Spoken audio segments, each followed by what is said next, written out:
Hi, I'm Chris from airwindows, and I'm up to more strangeness.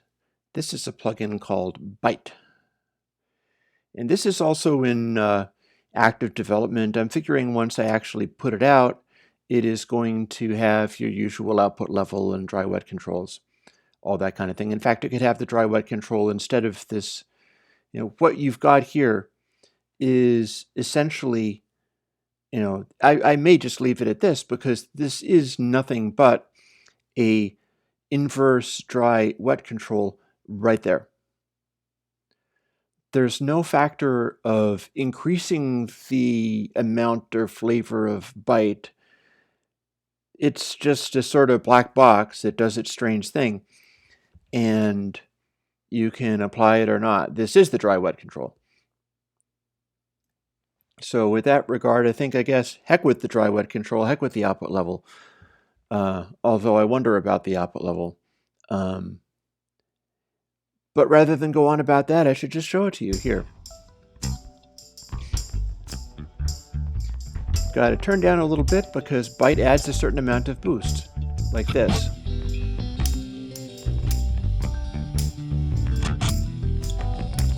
You hear that? Let's get back and listen to it again. This is without. And this is with.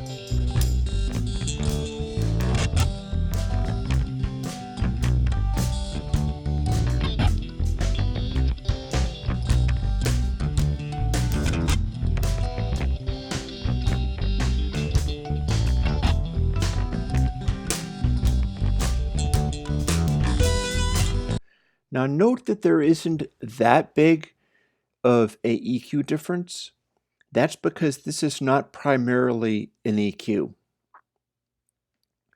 What this is doing is it's looking for discrepancies in a waveform and exaggerating those, even exaggerating them to a ridiculous extent. I've got it cranked out all the way so you can hear what it's doing. Byte takes waveforms as they go and tries to find stuff that, like frizz on the edge of the waveform, incongruities. It's not specifically high frequencies, although it'll have some of that effect. It's trying to find stuff that doesn't belong, kind of like my later plugin Cojones, and which, if I'm not mistaken, is one of the Kagi plugins, so that has to remain a secret. But this is a precursor to that, and does things that aren't precisely EQ or saturation or anything else. It's adding nonlinearities, and there's a negative range letting you remove nonlinearities.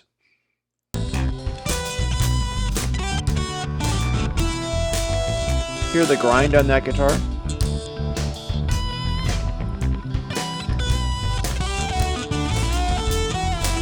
And that's sort of an inverse grind. And it's a little exaggerated, so probably I can do the same thing I did with air. I'll find a maximum cancellation somewhere in the middle there. So let's give it another roll.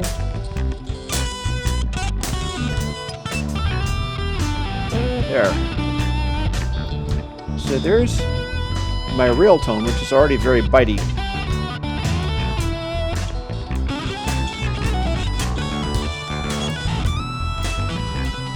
And this smoothed out to some extent because it's sort of de-bytified.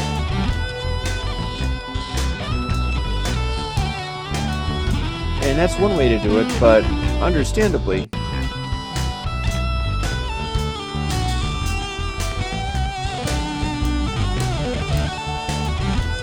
might be fun to just increase Byte with it.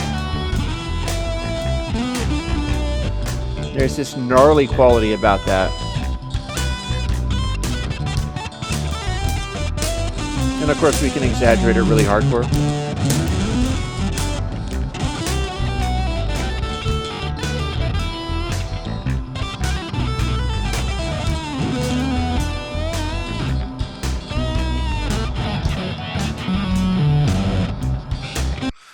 So you can hear that on the guitar real loud and clear.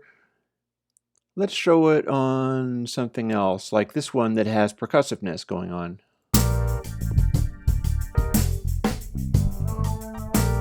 No bite sounds like this, but listen to the percussion. This track was originally done to demonstrate that which is a downloadable sample kit. And here's what Byte does to it.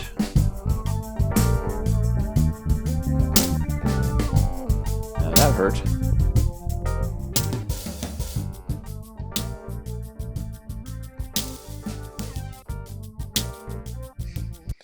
So hear how strange that is? Especially that middle, the sort of backbeat in there. And I don't think that's a snare, I think that's a hi-hat accent. But Byte finds the little incongruities in there and exaggerates them so I'm padding it like 17 dB, still clipping by 9 dB. It's just insane.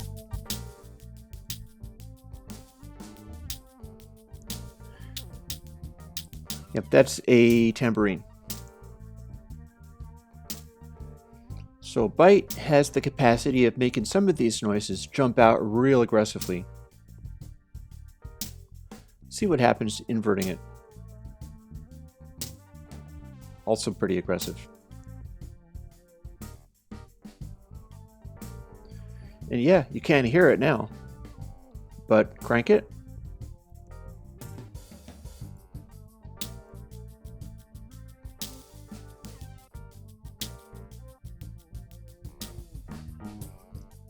So clearly what we must now do is fool around with this, crank it up a little bit so that it's actually at a normal volume, and then start bringing out that insane tambourine hit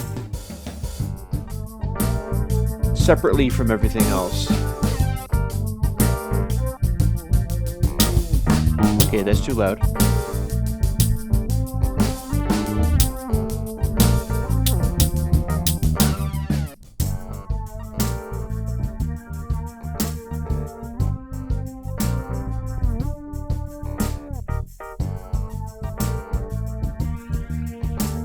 That's still a little buried.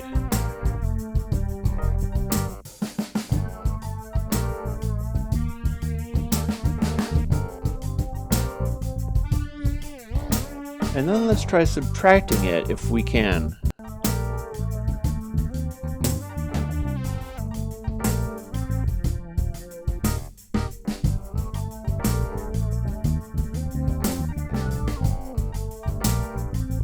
Nope, we're already boosting again.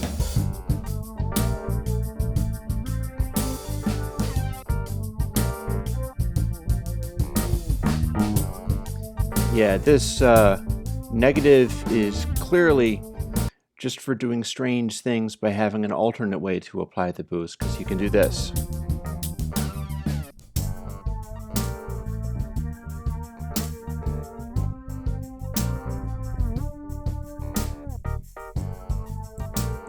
This makes those attacks jump out in a unique way, because it's a massive boost of energy level, but it's a boost that'll isolate certain things insanely. And again, we'll just have a little glance at this old chestnut.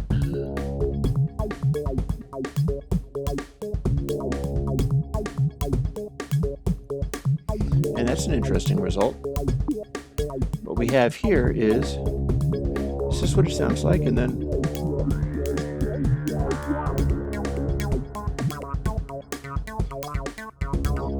we have a sort of glassy quality that's bringing out the hi-hats, but we don't have anything as already bitey as a tambourine. The tambourine went insane on Stealth Kit Jam there, but we don't have anything in here that's quite as extreme. So it goes from this to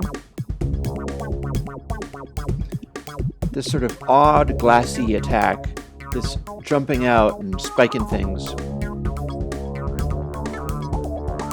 And that's an inverse odd glassy attack.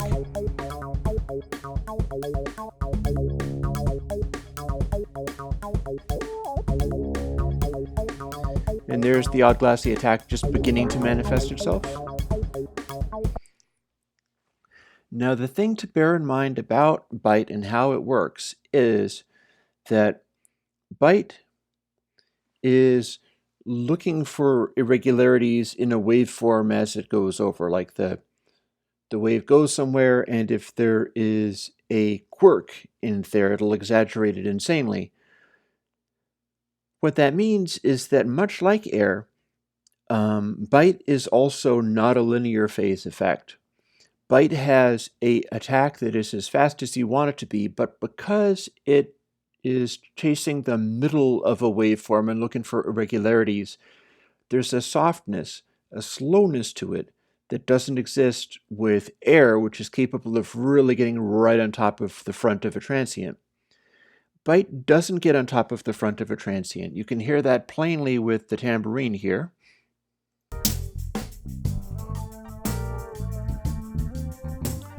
Where it starts out like this, we'll make it incredibly loud, but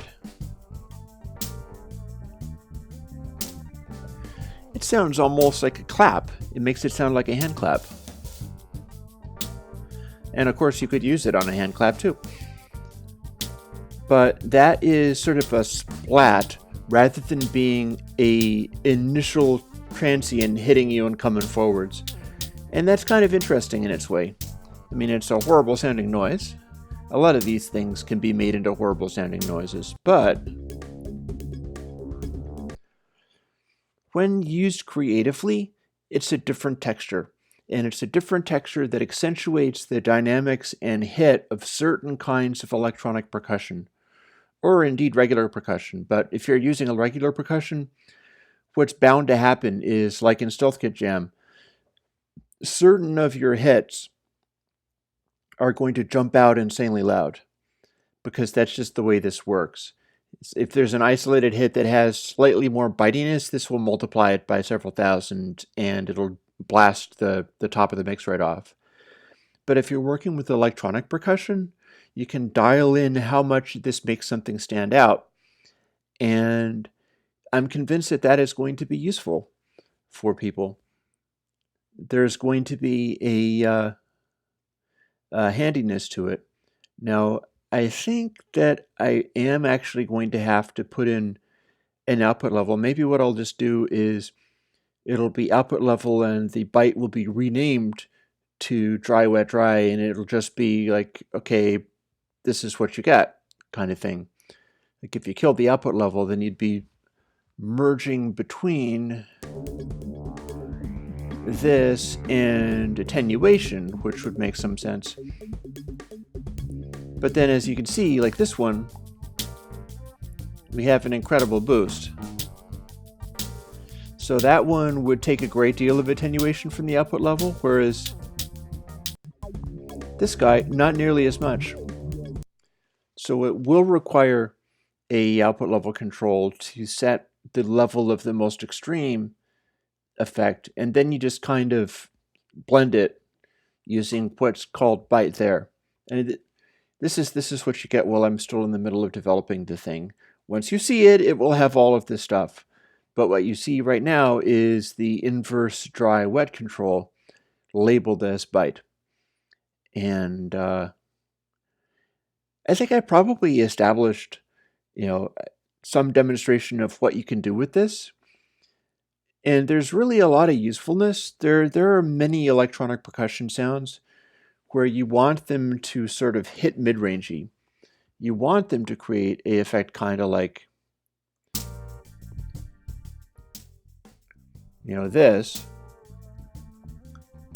where that came out of nowhere, but as you hear it happening, it's not hitting entirely on the super highs, even though it's incredibly loud, and it's this sort of trashy, vaguely mid-rangey kind of splat that is very similar to like claps or something.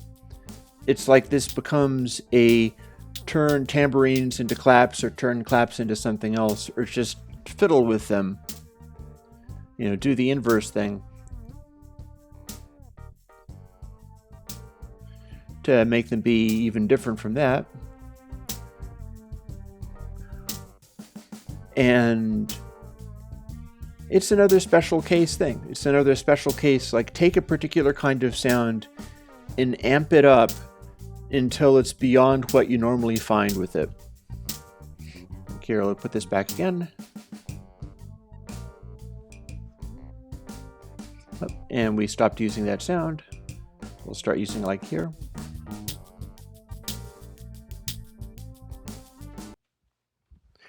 You get the idea. So airwindows Byte is a audio unit and Mac and PC VST plugin. It is entirely free because all of this work is supported by my Patreon. It was first supported by about 10 years of working as a commercial developer, and now that I've gone full Patreon, it's basically supported by you. By as many people as I can get together to kick in $1 a month, which is very cheap. That's equivalent of about $12 a year. And I know that some people aren't comfortable using credit cards or Patreon, and for those people, I'd say, cool, help me get the word out that I'm doing this, and that will make up for it. But this is not something to be charged for by trying to withhold the plugin. It is there for you to use, knock yourself out, see if you can get anything good out of it. Again, I think it's most useful as a electronic percussion because sampled percussion is consistent, and accentuating certain kinds of sounds, or just twisting them and altering them to become something else. Because that's always fun, right? And when we get into things like analog synths, modular systems, we can spend a lot of time just exploring the little differences and variations that you can get on sounds just like this. So how much fun is it to have a DAW